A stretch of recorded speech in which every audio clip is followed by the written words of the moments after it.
Welcome back, Gale Force, and today we'll be talking about Est, a unit playable in the Arcanea Saga games, as well as Gaiden and their remakes, and before we begin, there needs to be a brief disclaimer. We will only be discussing how Est performs in the remakes and not the original releases. This is because I am a dirty Fire Emblem peasant who hasn't played all the way through the original games. With that out of the way, let's start talking about Est's traits in Shadow Dragon. In Shadow Dragon, Est first joins you in Chapter 18 carrying the Mercurius. She has C rank lances and awful bases, but good growths in everything except defense and resistance. She supports Cain and Abel and is supported by them in turn, as well as Minerva.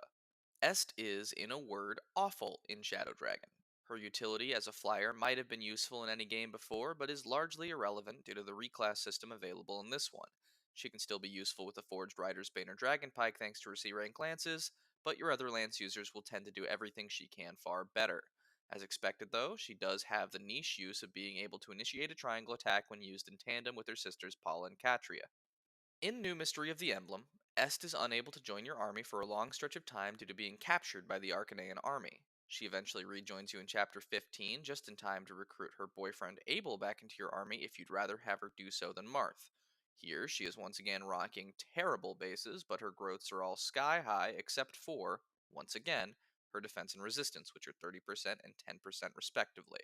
Sadly, these growths are not nearly enough to save Est from the garbage heap, as this is quite possibly her worst showing in any game she's available in.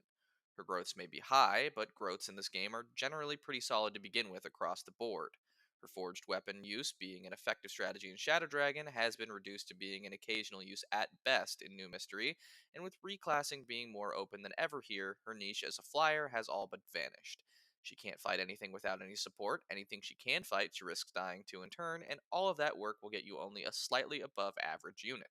She simply isn't worth the effort at the point in the game where she joins. In Shadows of Valentia, Est is once again kidnapped, though this time by a pirate named Grief. Celica teams up with her sisters to rescue this wannabe Princess Peach, and, upon the defeat of Grief, she'll join up with your group. She is, as per usual, underleveled with bad bases and high growths. She does, however, possess a decently high resistance stat, which is a rarity in Shadows of Valentia. This is perhaps Est's best showing out of the newer Fire Emblem games. Despite her low joining level, Est can be relatively safely grinded up in dungeons, especially when used in tandem with her sisters so that she can perform the powerful triangle attack.